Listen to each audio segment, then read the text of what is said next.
चलिए बेटा, accounting standard one के ऊपर आ जाओ बेटा फिर। अकाउंटिंग स्टैंडर्ड बेटा वन जो है, what's are disclosure of accounting policies. बेटा ये स्टैंडर्ड बेसिकली समझ लो क्रक्स क्या है। ठीक है, क्योंकि पेपर में क्वेश्चन आना है, वो डायरेक्ट तो पूछने बैठेगा भी नहीं। Okay sir. फाइनेंशियल स्टेटमेंट कहेंगे ये जो बेसिकली वो ये कहता है कि आपकी जो, अगर आपने डिफरेंट अकाउंटिंग पॉलिसी फॉलो करी हुई है, तो उसकी वजह से व्यू जो है वो अफेक्ट हो सकता है। कि जो स्टेट ऑफ अफेयर्स है, ठीक है, वो ट्रू व्यू नहीं देके चलेंगे, या वो सिग्निफिकेंटली अफेक्ट हो सकते हैं, डिपेंडिंग अपॉन कि आपने क्या पॉलिसी फॉलो करी है। अब अकाउंटिंग पॉलिसी जो आपने फॉलो करती है एक एंटरप्राइज, वो वेरी कर सकती है एंटरप्राइज टू एंटरप्राइज। तो कह रहे हैं इस वजह से यस सर। डिस्क्लोजर देना जरूरी है। सपोज करो आप फार्मास्यूटिकल कंपनी के अंदर इन्वेस्ट करना चाहते हो किसी। अब दोनों फार्मास्यूटिकल कंपनी ने अलग अलग अकाउंटिंग पॉलिसी फॉलो करी हुई है। ठीक है, तो आपको अगर पता होगा किसने क्या पॉलिसी फॉलो करी है, तो आप उस हिसाब से क्या सही डिसीजन ले पाओगे, कंपैरिजन कर पाओगे। Accounting policies yes. बेसिकली है क्या चीज, अकाउंटिंग पॉलिसी ना स्पेसिफिक अकाउंटिंग प्रिंसिपल्स होते हैं, या कह लीजिए मेथड्स हैं अप्लाई करने के लिए, वो प्रिंसिपल जो अडॉप्ट होते हैं इन द प्रिपरेशन एंड प्रेजेंटेशन। एक बेसिक सा एग्जांपल लेके चलता हूं बेटा, क्या प्रूडेंस एक अकाउंटिंग प्रिंसिपल है? क्या प्रूडेंस एक अकाउंटिंग प्रिंसिपल है? यस और नो? Yes sir. यस। अब आप अकाउंटिंग स्टैंडर्ड टू पढ़ते हो, अकाउंटिंग स्टैंडर्ड टू के अंदर आप कॉस्ट निकालना सीखते हो। ठीक है, यस सर। अब कॉस्ट निकालने के क्या तरीके हैं? FIFO method is a way of cost calculation, weighted average. Accounting standard two यही बोलता है ना, कॉस्ट और एनआरवी विच एवरेज लोअर। और अब यस। कॉस्ट निकालने के तरीके हैं, तो मैं कह सकता हूँ प्रूडेंस एक अकाउंटिंग प्रिंसिपल हो गया। और अब प्रूडेंस प्रिंसिपल की एप्लीकेशन क्या हो गई? एएस टू के अंदर इन्वेंट्री की वैल्यूएशन। और इन्वेंट्री की वैल्यूएशन के लिए जो आप कॉस्ट निकालते हो, उसके लिए जो भी मेथड्स आप पढ़ते हो बेटा, वो भी क्या है? अकाउंटिंग पॉलिसी है। तो अकाउंटिंग पॉलिसी जो है वो रेफर करता है स्पेसिफिक अकाउंटिंग प्रिंसिपल्स और मेथड्स जो अप्लाई करते हैं फॉर अप्लाइंग दोज प्रिंसिपल्स। ठीक है, अब यस सर। एग्जांपल और देखना चाहते हो तो, जैसे सर। वैल्यूएशन ऑफ इन्वेंटरी में फीफो मेथड हो गया, वेटेड एवरेज मेथड हो गया, ये सब हो गया। सर। ठीक है, अब अकाउंटिंग और कंस्ट्रक्शन कॉन्ट्रैक्ट के अंदर completed service contract method, proportionate completion method, revaluation के केस में discounted cash flow market value method. Accounting standard one का बेसिकली पर्पस क्या होता है कि एक better understanding of financial statements की, और दूसरा एक ज्यादा मीनिंगफुल कंपैरिजन हो सके बिटवीन द फाइनेंशियल स्टेटमेंट जो डिफरेंट एंटरप्राइजेस की है। अब यहाँ पर मैंने अंडरस्टैंडिबिलिटी के लिए क्लास में ये एग्जांपल लिया हुआ है डेप्रिसिएशन वाला। ठीक है, कि अगर मान लो कि दो कंपनीज ने सेम मशीनरी ली है, ठीक है, 1.5 करोड़ की मशीन है कॉस्ट की। अब एक की P&L के अंदर कह लो डेप्रिसिएशन आ रही है 15 लाख की, दूसरे में आ रही है 22.5 लाख। अगर अब यहाँ पर उन्होंने पॉलिसीज नहीं डिस्क्लोज करी होंगी, तो आपको नहीं पता लगेगा कि ये डिफरेंस क्यों है। लेकिन अगर मैं आपको ये बता दूं कि एक कंपनी क्या करती है, ये स्ट्रेट लाइन मेथड लगाती है, 10 साल में रिटर्न। डेप्रिसिएशन चार्ज करके चलती है। दूसरी कंपनी WDV लगा के चलती है, 7 साल में डेप्रिसिएशन चार्ज करती है। तब आप उसको बेटर समझ पाए, कंपैरिजन कर पाए, है ना। अब यस अगला सर। क्या आ गया बेटा, अकाउंटिंग स्टैंडर्ड वन कहते हैं कि कुछ एक फंडामेंटल अकाउंटिंग assumptions हैं जो अंडरलाइन करती हैं the preparation and presentation of financial statement. ठीक है, अब कह रहे हैं इनका जो एक्सेप्टेंस और यूजेज है ना, वो एज्यूम्ड माना जाता है, मतलब अनलेस की स्पेसिफिकली बोला जाए कि इनको फॉलो नहीं करा गया है, हम मान के चलते हैं कि फॉलो हो रही है। पैराग्राफ नंबर 27 ये कहता है कि अगर फंडामेंटल अकाउंटिंग assumption जैसे गोइंग कंसर्न, कंसिस्टेंसी, अक्रूवल अगर फॉलो हो रही हैं, तो स्पेसिफिक डिस्क्लोजर नहीं रिक्वायर्ड है। लेकिन अगर फॉलो नहीं हो रही है, तो कहते हैं आप डिस्क्लोज करके चलो। Fundamental accounting assumption, going concern, consistency, accrual अगर फॉलोड है डिस्क्लोजर नहीं देना, नहीं फॉलो हो रहा है डिस्क्लोजर देके चलो। गोइंग कंसर्न क्या कहता है कि एंटिटी जो है वो कंटिन्यू रखेगी बिजनेस फोर्सिबल फ्यूचर के लिए, ना तो उसकी कोई इंटेंशन है, नेसेसिटी है कि लिक्विडेट करने के लिए, मटेरियली कर्टेल करने के लिए स्केल ऑफ ऑपरेशन। ठीक है, अगर मैनेजमेंट जो है, अब फोर्सिबल फ्यूचर क्या है बेटा, वो AS1 में डिफाइन नहीं है, लेकिन कहते हैं कि if you can foresee 12 months from the end of the financial year या बैलेंस शीट डेट, तो it is a foreseeable future. अगर मैनेजमेंट को बेटा ये लगता है कि it may no longer be a going concern, तो एंटिटी को अकाउंटिंग कैसे करनी चाहिए अपने एसेट्स की, बिलीव है, ठीक है, कि भी हम गोइंग कंसर्न नहीं रहेंगे, तो कहता है आपको अपने एसेट्स को किस पे दिखाना चाहिए, लिक्विडेशन बेसिस के ऊपर या हिस्टोरिकल कॉस्ट बेसिस के ऊपर। लेकिन अगर एक सिग्निफिकेंट अनसर्टेनिटी है गोइंग कंसर्न को लेकर, तब बस आपको फिर ये फैक्ट डिस्क्लोज करके चलना होगा। कंसिस्टेंसी क्या कहता है कि जो भी अकाउंटिंग पॉलिसी आपने फॉलो करी है, that should be followed from year two year, आपको सेम अकाउंटिंग पॉलिसी फॉलो करना चाहिए। ठीक है, ये कंपेरेबिलिटी को अचीव करने के लिए करा जाता है। कह रहे हैं कौन कौन से सर्कमस्टांसेस हैं जहां पर अकाउंटिंग पॉलिसी चेंज हो सकती हैं। पहला, अगर रिक्वायर्ड बाय स्टैट्यूट है, लॉ की रिक्वायरमेंट है बेटा, आपको अकाउंटिंग स्टैंडर्ड्स का कंप्लाई करके चलना है, या आपको लगता है बेटर प्रेजेंटेशन के लिए कि मोर एप्रोप्रिएट टू और फेयर व्यू मिलेगा। फिर अक्रूवल कंसेप्ट बेटा तीसरा है, फंडामेंटल अकाउंटिंग assumption। कह रहे हैं ये ज्यूम करा जाता है कि जो अकाउंटिंग करी जाती है वो एक्रूवल बेसिस के ऊपर करी जाती है। एक्रूवल कंसेप्ट क्या कहता है कि जो भी रेवेन्यू और कॉस्ट है आप इसको रिकॉग्नाइज करके चलोगे when they are earned and incurred, irrespective की पैसा आया है या नहीं आया। ठीक है, सेक्शन नंबर 128 भी कंपनीज एक्ट का क्या बोलता है कि एक्रूवल बेसिस आपको फॉलो करके चलना है। टाइम बेटा अकाउंटिंग स्टैंडर्ड 1 के अंदर ही आप लोगों को क्या दिए गए हैं, कुछ एक एग्जांपल दिए गए हैं एरियाज के जहां पर डिफरेंट अकाउंटिंग पॉलिसी अडॉप्ट करी जा सकती है। जैसे डेप्रिसिएशन हो गया, डिप्लीशन, अमोर्टाइजेशन हो गया। एक्सपेंडिचर जो आपने कंस्ट्रक्शन के अंदर करा है, आपने ट्रांसलेशन करी है फॉरेन करेंसी आइटम्स की, आपने वैल्यूएशन करी है इन्वेंट्रीज की, गुडविल का ट्रीटमेंट हो गया, वैल्यूएशन आपकी इन्वेस्टमेंट्स की होगी, रिटायरमेंट बेनिफिट्स हो गए। ठीक है, अब ये कहते हैं सिलेक्शन किसकी है, अकाउंटिंग पॉलिसी की सिलेक्शन किसकी रिस्पॉन्सिबिलिटी है। तो कहते हैं ये ना मैनेजमेंट की रिस्पॉन्सिबिलिटी है कि वो अकाउंटिंग पॉलिसी सिलेक्ट करके चलेगी। अब वो अकाउंटिंग पॉलिसी किस बेसिस पर सिलेक्ट करती है, पहला है प्राइमरी कंसिडरेशन, दूसरा है other major consideration. Primary consideration ये कहता है कि जो पॉलिसीज आप सिलेक्ट करके चल रहे हो that should represent a true and fair view दे के चलना चाहिए स्टेट ऑफ अफेयर्स का, बैलेंस शीट डेट के ऊपर। ठीक है, और पी एंड एल का। और अदर मेजर कंसिडरेशन कहता है कि मेजर कंसिडरेशन जो गवर्न करती है सिलेक्शन और एप्लीकेशन वो है प्रूडेंस, सब्सटेंस ओवर फॉर्म और मटेरियलिटी। प्रूडेंस जो है वो किसके ऊपर बेस्ड होता है कि प्रिंसिपल ऑफ प्लेइंग सेफ। मतलब कह रहे हैं कि आप प्रॉफिट्स को तभी आप रिकॉग्नाइज करके चलोगे कि जब वो रियलाइजेबल है। ठीक है, लेकिन हम लॉसेस जो या नॉन लाइबिलिटीज होते हैं उनके लिए हम प्रोविजन क्रिएट कर लेते हैं। ये प्रूडेंस की एप्लीकेशन ही है। सब्सटेंस ओवर फॉर्म क्या कहता है कि आपको रियल ट्रांजेक्शन देखनी है क्या है, ना कि लीगल ट्रांजेक्शन। और इसके ऊपर बेटा इंस्टीट्यूट कई बार क्वेश्चन पूछ लेता है। कह रहे हैं आप ये देखो कि रियल ट्रांजेक्शन क्या है। जैसे हायर परचेज एसेट्स के केस, हायर परचेज एग्रीमेंट्स के केस में एसेट जो है वो हायर परचेजर जो है वो परचेज करके चलता है। अब वो एसेट्स यस। हायर परचेजर की बुक्स के अंदर दिखा के चलते हैं, जबकि लीगल ओनर हायर वेंडर होता है। ठीक है, तो यहां पर हम क्या देख के चल रहे हैं, रियलिटी ओवर लीगैलिटी देख के चल रहे हैं। अगला क्या है, मटीरियलिटी। मटीरियलिटी की बात करके चले तो कह रहे हैं फाइनेंशियल स्टेटमेंट के अंदर डिस्क्लोज करनी चाहिए जितनी भी मटीरियल आइटम्स हैं। इसका मतलब अगर कोई भी इमटेरियल आइटम है वो दिखानी नहीं चाहिए, यानी कोई भी मटेरियल आइटम जो है वो ओमिटेड नहीं होनी चाहिए फाइनेंशियल स्टेटमेंट से। अब मटेरियल कब माना जाता है किसी आइटम को, इंफॉर्मेशन को, कि अगर आपने उसको ओमिट कर दिया है या उसका अगर क्या है रिस्टेटमेंट है, तो इकोनॉमिक डिसीजन जो है वो इन्फ्लुएंस हो सकता है यूजर का। ठीक है, लेकिन बेटा इस स्टैंडर्ड के अंदर सबसे जो इंपॉर्टेंट है वो है पैराग्राफ नंबर 26। पैराग्राफ नंबर 26 ये कहता है कि अगर अकाउंटिंग पॉलिसी के अंदर चेंज हुआ है जिसका मटेरियल इफेक्ट है बेटा करंट पीरियड के अंदर, या जिसका रीजनेबली एक्सपेक्टेड है कि मटेरियल इफेक्ट होगा लेटर पीरियड के अंदर, तो आपको डिस्क्लोज करके चलना है। इन केस अगर चेंज जो है अकाउंटिंग पॉलिसीज के अंदर जिसका मटेरियल इफेक्ट करंट पीरियड में है, तो अमाउंट जिससे वो आइटम अफेक्ट हुई है, ठीक है, by such change should also be disclose to the extent sustainable. मतलब जो आइटम अफेक्ट हो रही है, जिस अमाउंट से अफेक्ट हो रही है, आप वो डिस्क्लोज करके चलोगे। जहां पर आप अमाउंट नहीं निकाल सकते, स्टेन नहीं कर सकते, वहां पर होली और इम्पार्ट, वहां पर आप फैक्ट बता कराओ कि भाई अमाउंट हम नहीं निकाल सकते। अगला वो कहता है कि अगर चेंज जो हुआ है वो अकाउंटिंग पॉलिसी के अंदर हुआ है, अगर उसका मटेरियल इफेक्ट है करंट पीरियड के अंदर, करंट पीरियड में सॉरी उसका मटेरियल इफेक्ट नहीं है, बट उसका रीजनेबली एक्सपेक्टेड है कि फ्यूचर पीरियड्स के अंदर अफेक्ट रहेगा, तब भी आपको जो डिस्क्लोजर देके चलना है वो कहां पर देके चलना है, in the year of change. जिस साल में पॉलिसी चेंज हुई है आपने टॉप उस साल में आपको उसका इफेक्ट बताकर चलना चल। होगा। बोलो बेटा क्या यहां तक जो है क्लियर होता है।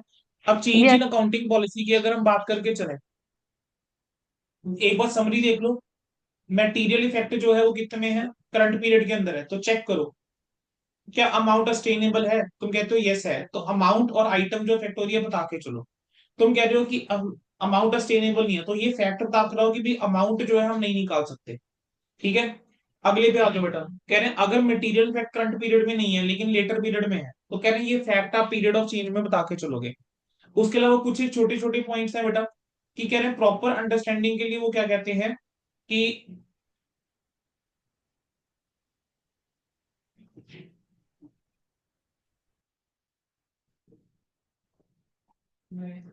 ठीक है, फॉर प्रॉपर अंडरस्टैंडिंग वो कहते हैं कि जितने भी सिग्निफिकेंट अकाउंटिंग पॉलिसीज जो अडॉप्ट होती हैं प्रिपरेशन और प्रेजेंटेशन के अंदर, वो होनी चाहिए डिस्क्लोज। डिस्क्लोजर जो है वो किसका पार्ट होना चाहिए, फाइनेंशियल स्टेटमेंट का पार्ट होना चाहिए। डिस्क्लोजर जो है बेटा वो एक जगह पे होना चाहिए, ना कि स्कैटर्ड होना चाहिए। और डिस्क्लोजर अगर मान लो अकाउंटिंग पॉलिसीज का आपने कोई करा है, ठीक है, या कोई चेंजेस हैं, अगर आपने करी है, कह रहे हैं वो रेमेडी नहीं है किस चीज के लिए, आपने अकाउंटिंग पॉलिसी बेटा चेंज करी, या आपने डिस्क्लोजर करा है कोई अकाउंटिंग पॉलिसीज का, ठीक है, जो कि इनकरेक्ट है, इनअप्रोप्रिएट है, रॉन्ग ट्रीटमेंट है, आपने उसको डिस्क्लोज कर दिया, तो डिस्क्लोज करने से ये नहीं हो जाएगा कि आपका ट्रीटमेंट जो है वो करेक्ट मान लिया जाएगा। समझ में आया? वो रेमेडी नहीं है कि आपने गलत पॉलिसी लगा दी, अब आपने कहा हमने तो भी ऐसे करा है, तो आपके बताने से वो ठीक नहीं हो जाएगा, वो रेमेडी उसकी नहीं है। बोलो बेटा, यहां तक क्लियर होता है? डन है? Yes sir. बेटा हो गया आपका ये एससी। अब इसके क्वेश्चन के अंदर मुझे जो आप लोगों को चीजें बतानी है मैं बता देता हूँ। देखो बेटा, इसके क्वेश्चन के अंदर ना बड़े सिलेक्टेड से क्वेश्चन बेटा इसके अंदर बनते हैं, ठीक है। जैसे आप आ जाओ सीधा स्ट्रेट फॉरवर्ड, मैं आपको ना बहुत रेलिवेंट क्वेश्चंस के ऊपर लेके जाऊंगा। जैसे बेटा देखो, इस वाले क्वेश्चन के ऊपर आ जाओ आप लोग। इंस्टीट्यूट के क्वेश्चन तो आप एक बार देख ही लोगे खुद से, मुझे पता है। ठीक है, देखो बेटा, एक तो इसके अंदर ये क्वेश्चन बन जाता होता है ट्रू फॉल्स वाला, पेपर में आया हुआ है 3-4 बार। कह रहे हैं कुछ एक fundamental counting assumption state whether the statements are true और फॉल्स, की स्टेटमेंट जो है वो ट्रू या फॉल्स है। ऑल्सो आपको रीजन भी देके चलना है। कह रहे हैं कुछ एक फंडामेंटल काउंटिंग assumption अंडरलाइन करती हैं preparation and presentation of financial statement, they are usually specifically stated. कह रहे हैं उनको स्पेसिफिकली स्टेट करके चलते हैं because their acceptance and use are not assumed. क्या ऐसा है? नहीं सर, उनको स्टेट नहीं करा जाता, ठीक है। उनको स्टेट नहीं करा जाता, क्यों? क्योंकि ये माना जाता है कि उनका एक्सेप्टेंस और यूसेज जो है वो एज्यूम्ड है, तो डिस्क्लोजर आपको तभी देके चलना है अगर वो फॉलो नहीं करा गया, ठीक है। अगला है, अगर फंडामेंटल काउंटिंग assumption फॉलो नहीं हुई है in the preparation and presentation of financial statement, तो specific disclosure is not required. बोलो क्या कहते हो, रिक्वायर्ड ये है। भी फॉल्स है? क्यों? फॉल्स है सर, क्योंकि रिक्वायर्ड है। अगर फॉलो नहीं करे तो स्पेसिफिक डिस्क्लोजर देके चलना होगा। अब एक्सपेंड कैसे करते हैं? हमने नाम दे दिया, हमने कहा fundamental counting assumption viz going concern consistency approval अगर फॉलो नहीं हो रहे तो स्पेसिफिक डिस्क्लोजर नहीं रिक्वायर्ड है। अगर फंडामेंटल काउंटिंग assumption नहीं फॉलो हो रही तब आपको फैक्ट डिस्क्लोज करके चलना पड़ेगा। अगला कहता है जितनी भी सिग्निफिकेंट अकाउंटिंग पॉलिसीज हैं, ठीक है, should form part of the financial statement, बिल्कुल सही है। अब इसको ट्रू है इसका आंसर तो, लेकिन मार्क्स कैसे मिलेंगे? आप बता कर आओगे कि ये प्रॉपर अंडरस्टैंडिंग के लिए जरूरी है कि जितनी सिग्निफिकेंट अकाउंटिंग पॉलिसीज हैं वो हम डिस्क्लोज करके चलें। डिस्क्लोजर जो है वो फाइनेंशियल स्टेटमेंट का पार्ट होना चाहिए और एक जगह पे होना चाहिए। कह रहे हैं अगर कोई चेंज हुआ है अकाउंटिंग पॉलिसी में जिसका मटेरियल फैक्टर डिस्क्लोज होना चाहिए। कहेंगे जहां पर अमाउंट जो है अगर वो सस्टेनेबल नहीं है तो fact need not be indicated. एक वर्ड ने कहानी बदल दी। अगर यहाँ पे बोल राइट। देता fact need to be indicated तो ट्रू हो जाता, ये नॉट के चक्कर में बोलना पड़ेगा हमें, कहते नहीं फैक्ट को इंडिकेट करके चलना पड़ेगा, ठीक है। चलिए बेटा, इसके बाद बेटा नेक्स्ट जो है हमारे पास कौन सा आ जाता है? बेटा इसके अंदर ना आई से आपका ना दो क्वेश्चन जो है बेटा देखो उसके ना फेवरेट है, इन्वेंट्री के ऊपर, ठीक है। मैं आपको बता देता हूँ, देखो वो आपको कोई ऐसी सिचुएशन देगा जिसके अंदर अकाउंटिंग पॉलिसी चेंज हो रही है, तो बेटा जो हम पैराग्राफ नंबर 26 पढ़कर आए हैं ना, सबसे पहले आपको वही लिखना पड़ता है। देखो स्टैंडर्ड है, स्टैंडर्ड आंसर है, सबसे पहले आपको ये लाइन देखने को मिलेगी। कहना अगर कोई चेंज हुआ है अकाउंटिंग पॉलिसी के अंदर जिसका मटेरियल फैक्ट है करंट पीरियड के अंदर, ठीक है, या फिर which is reasonably expected to have a material fact in the later period, तो आपको वो डिस्क्लोज करना चाहिए। In case change in accounting policy का मटेरियल फैक्ट है करंट पीरियड में, तो जिस अमाउंट से आइटम फैक्ट हो रही है आप डिस्क्लोज करके चलोगे टू द फैक्ट अस्टेनेबल। अगर अस्टेनेबल नहीं है तो फैक्ट इंडिकेट करके चलोगे। अब आपको इसके अंदर बेटा वो पता है क्या आपसे एक्सपेक्ट करके चलता है कि आपको ना नोट्स लिखने आते हो, तो नोट्स आप कैसे लिखोगे, ठीक है। अब मैंने लिखा कि ड्यूरिंग द ईयर, जैसे अब ये वाला क्वेश्चन देखो, इस वाले क्वेश्चन में क्या हुआ, उसने बोला कि जो इन्वेंट्री की वैल्यूएशन थी वो हमने वर्क कॉस्ट के अकॉर्डिंग करी थी 50 करोड़ पे, ठीक है। Instead of valuation of prime cost की जगह हम वर्क कॉस्ट पे करके चल रहे हैं। अब बेटा जिन्होंने कॉस्टिंग थोड़ी सी भी पढ़ी हुई है उनको पता होगा सबसे पहले प्राइम कॉस्ट निकलती है जिसके अंदर डायरेक्ट मटेरियल, डायरेक्ट लेबर, ये सब आता है, यस। ठीक है। यस। और वर्क कॉस्ट के अंदर यस आपके सर। फैक्ट्री ओवरहेड्स भी कुछ ऐड हो जाते हैं, राइट। तो बेटा अगर आप फैक्ट्री कॉस्ट के ऊपर वैल्यूएशन करके चल रहे हो instead of the prime cost, तो आपने मैथ पॉलिसी चेंज करी। तो मैं कैसे लिखूंगा? मैं नोट लिख कर आऊंगा, बता कर आऊंगा। मैंने लिखा कि ड्यूरिंग द ईयर इन्वेंट्री जो है उसकी वैल्यूएशन किस पे करी गई है? फैक्ट्री कॉस्ट के ऊपर करी गई है। कह रहे हैं जबकि किसकी जगह? प्राइम कॉस्ट की जगह। ऐसा क्यों करा गया? To take cognizance of a more capital intensive method of production on account of the heavy capital expenditure.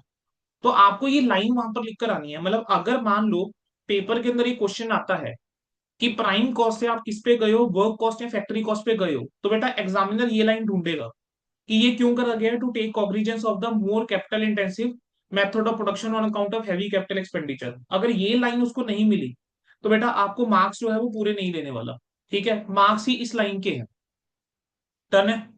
इसी तरीके से बेटा अगला वो आता है कि अगर फीफो से वेटेड में जा रहे हैं, तो अगर फीफो से मेथड में जा रहे हैं, देखो आंसर लिखने का तरीका देखो। पहले तो वही लिखा पूरा का पूरा, अब पैराग्राफ नंबर 26, फिर लिखा नोट्स। कह रहे हैं कंपनी अपनी इन्वेंट्री वैल्यू करके चलती है किसके ऊपर, देखो पहले क्वेश्चन देख लेते हैं। कह रहे हैं क्लोजिंग इन्वेंट्री जो है वो 175 पे है, वैल्यू फीफो के ऊपर बेस्ड है। कह रहे हैं क्लोजिंग इन्वेंट्री 159 पे होगी अगर वेटेड एवरेज पे लेके जाते हो। ठीक है, रिलाइजेबल वैल्यू 2,07,000 है। अब कंपनी फीफो से वेटेड एवरेज पे जा रही है, मतलब 175 से 159 पे आ रहे हो आप। पहले आप कहते हैं इन्वेंट्री की वैल्यू 175, बट आपने मेथड चेंज करा, अब आप कह रहे हो 159। तो आपने इन्वेंट्री की वैल्यू घटाई है, सोच के देखना, इन्वेंट्री की वैल्यू घटाई तो प्रॉफिट भी घटेगा 16,000 से। अब मुझे मटेरियल। यही चीज बस लिख कर आनी है। अब इसको लिखना कैसे है? अब हमने पहले लिखा, करेंगे कंपनी अपनी इन्वेंट्री की वैल्यूएशन करके चलती है, वो लोअर ऑफ कॉस्ट और एनआरवी के ऊपर करती है। कहने अब एनआरवी जो है, क्योंकि वो हायर है, ग्रेटर है, इस वजह से हम कॉस्ट के ऊपर लेकर जाएंगे। अब अगर आप उसको कॉस्ट के ऊपर लेकर जाओगे, तो हम कह रहे हैं कि इन द प्रेजेंट ईयर, मतलब हम कह रहे हैं कि 21-22 के अंदर, ईयर के अंदर क्या हुआ, कंपनी ने वेटेड एवरेज मेथड में चेंज करा। अब हमने यहाँ पर लाइन क्या लिख कर आनी है, ये क्यों करा गया, क्योंकि ये रिफ्लेक्ट करके चल रहा है बेटर कंजम्पशन पैटर्न।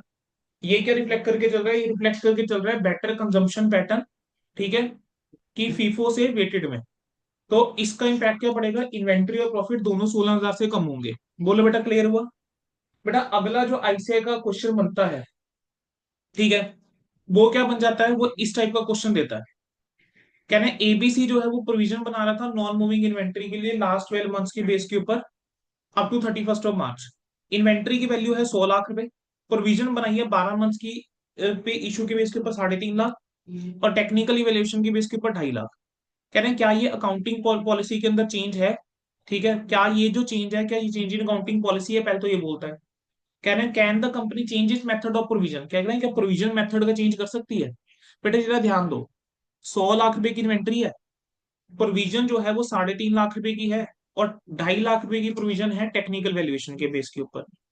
कंपनी अब क्या कर रही है, अब टेक्निकल इवेल्युएशन के बेस के ऊपर करना जा रही है, जबकि पहले इशू के बेस के ऊपर करती थी।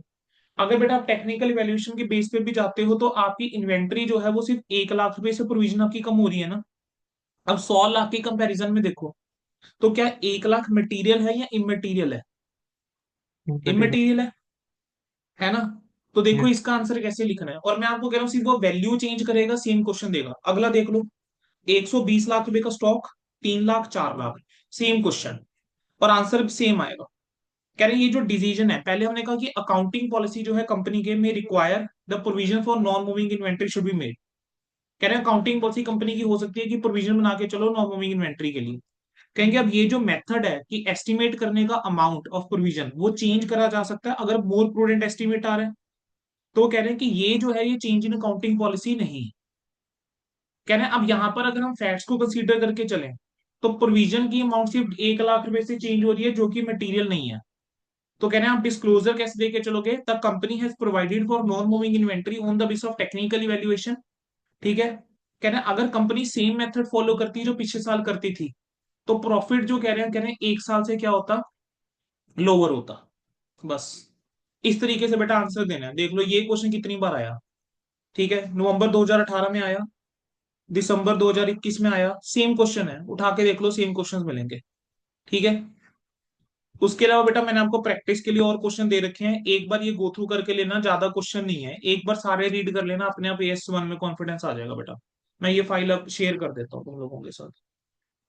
Okay sir. क्लास नोट्स भी शेयर कर देना ये सैम के।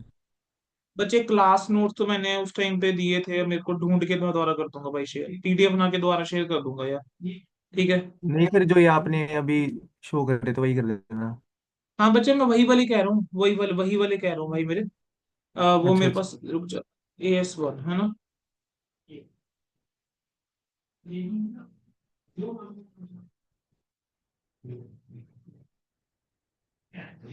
बच्चे क्लास नोट्स में भेज दूंगा यार। ओके। ठीक है, बोलो यहाँ तक हो गया बेटा, क्लियर? यस। यस।